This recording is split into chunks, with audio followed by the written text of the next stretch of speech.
در مورد یکی از مهمترین در عین حال پیچیده ترین موضوعات با هم صحبت کنیم که هممون هم به نوعی درگیرش هستیم. موضوعی به نام استرس. خیلی از ما فکر میکنیم استرس همیشه یه چیز منفی و مزاحمه، اما واقعا اینطور نیست. استرس هم میتونه مفید باشه هم مضر، فقط بستگی داره که چطور باهاش ما برخورد میکنیم. اینکه چطور از استرس میتونیم به نفع خودمون استفاده کنیم و از آسیبهاش جلوگیری کنیم موضوعی هست که در این ویدیو دربارش با هم صحبت میکنیم. این ویدیو ترجمه و خلاصه ویدیوی آقای عبدال در یوتیوبش هست. سلام دوستان نازنینم، به کانال میترا تالکس خوش اومدید. لطفاً زنگوله رو فعال کنید و ما رو سابسکرایب کنید. وقتی شما در یک محیط استرس قرار میگیرید، بدن به طور خودکار واکنش نشون میده.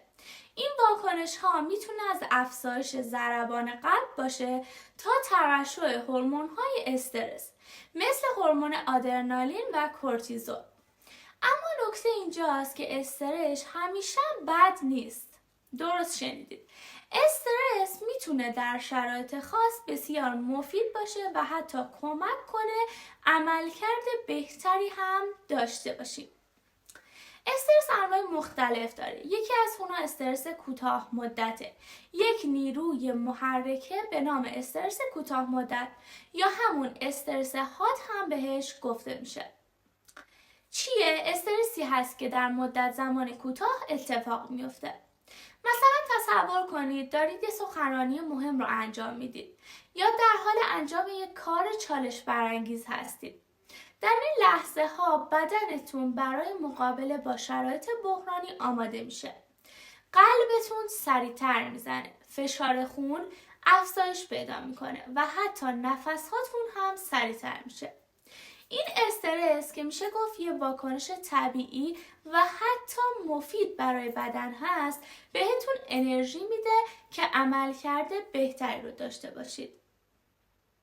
پس استرس کوتاه مدت در واقع یک نوع واکنش فیزیولوژیک هست که کمک میکنه تمرکزتون افزایش پیدا کنه و قدرت عملی بالاتری رو داشته باشید.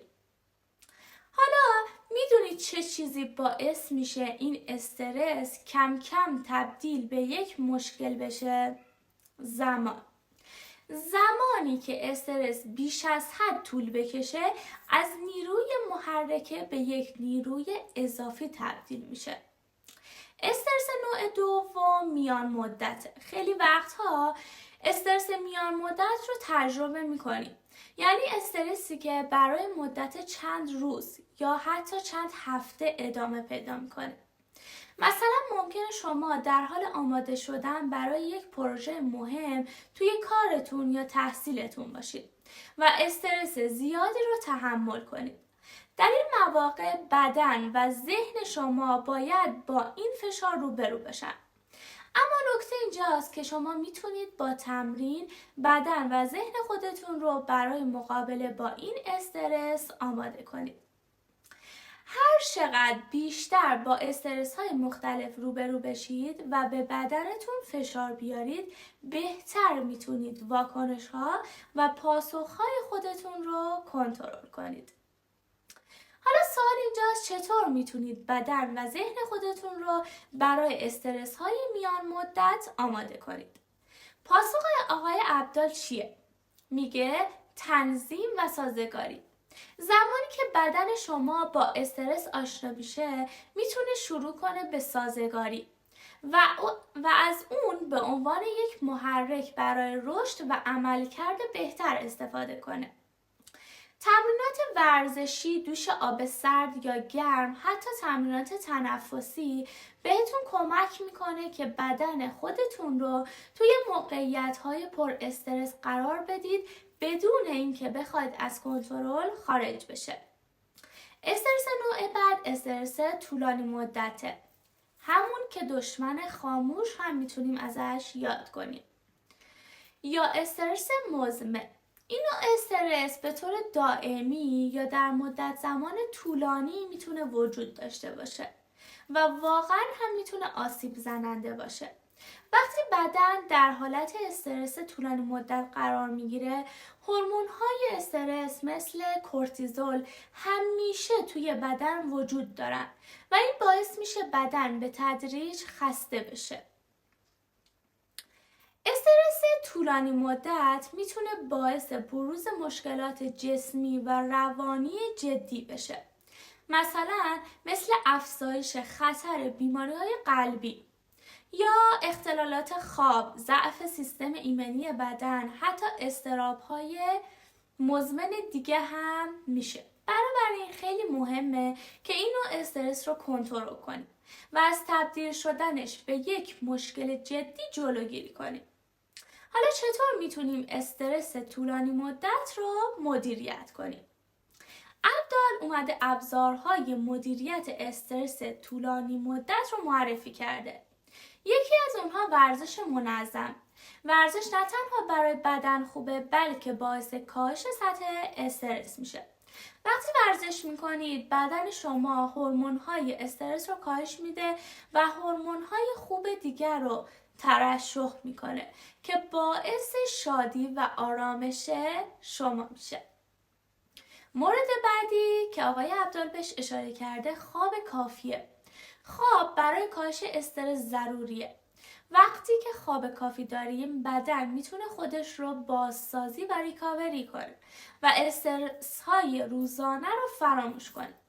پس حتما خواب کافی و با کیفیت داشته باشید تا بتونید استرستون رو بهتر مدیریت کنید.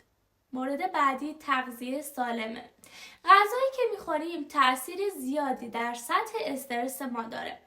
مواد غذایی که سرشار از ویتامین ها و مواد معدنی هستند به کاهش استرس ما کمک میکنه. اما مهمترین نکته‌ای که باید بهش توجه کنیم ارتباطات اجتماعی هست. تحقیقات نشون میده ارتباط با افراد مهم و کسایی که دوستشون داریم و افراد عزیز توی زندگیمون میتونه سطح استرسمون رو کاهش بده و احساس آرامش بیشتری داشته باشه. وقتی با کسی که بهش اعتماد دارید وقت میگذرونید بدن هورمون‌هایی رو ترشح میکنه که باعث احساس خوشبختی و آرامش میشه. اینکه شما حتی با حیوانات خانگیتون یا دوستان و خانواده ارتباط برقرار کنید میتونه اثرات مثبتی رو روی کم شدن استرس داشته باشه. این ارتباطات اجتماعی نقش حیاتی در تقویت سیستم ایمنی بدن و افزایش احساس خوشبختی و شادی دارند.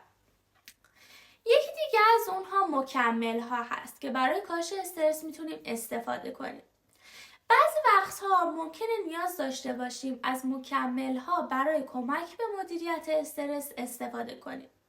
البته باید دقت کنید این مکمل ها نباید جایگزین روش های اصلی و کاهش استرس بشن، بلکه باید به عنوان ابزار کمکی در کنار سایر روش ها استفاده بشه. یکی از اونها گاندا هست. گاندا یکی از گیاهان دارویی شناخته شده برای کاهش استرس و اضطراب. این گیاه به کاهش سطح کورتیزول در بدن کمک میکنه و میتونه به کاهش استرس طولانی مدت کمک کنه. مورد بعدی ملاتونین هست. البته باید مراقب باشید که از ملاتونین در دوزهای بالا استفاده نکنید. این هورمون به خواب کمک میکنه و میتونه در مواقعی که دچار اختلال خواب هستید مفید واقع بشه. بریم سراغ جمع‌بندی. پس فهمیدیم استرس یک ابزار قدرتمند. در نهایت باید بگم استرس چیزی نیست که باید ازش فرار کرد. در واقع استرس میتونه یک ابزار قدرتمند برای عملکرد بهتر و رشد فردی هم بشه. اما باید یاد بگیریم چطور اون رو مدیریت کنیم. از ورزش، خواب، تغذیه، ارتباطات اجتماعی، حتی مکمل‌های خاص برای کاهش استرس استفاده کنیم. یادتون باشه استرس یک انتخاب نیست، اما واکنش شما به استرس همیشه تحت کنترل شماست. با استفاده از ابزارهای مختلف و رویکردهای علمی که توی این ویدیو از آقای عبدال یاد گرفتیم و معرفی کردم بهتون، میتونید استرس رو مدیریت کنید و زندگی سالمتر و شادتری داشته باشید. امیدوارم این ویدیو بهتون کمک کنه که دیدگاه متفاوت‌تری رو نسبت به استرس پیدا کنید و از ابزارهای بهتر برای مدیریت اون توی زندگی روزمرتون استفاده کنید. اگه سوالی دارید یا تجربه‌ای دارید که دوست دارید به اشتراک بذارید، حتما توی کامنت ها برام بنویسید. حتما سابسکرایب یادتون نره و زنگوله رو فعال کنید. فراموش نکنید ویدیو رو برای دوستاتون بفرستید و با اونها هم به اشتراک بگذارید. ممنون از اینکه همراه من بودید. مراقب خودتون باشید. تا ویدیوی بعدی، خدا نگهدار.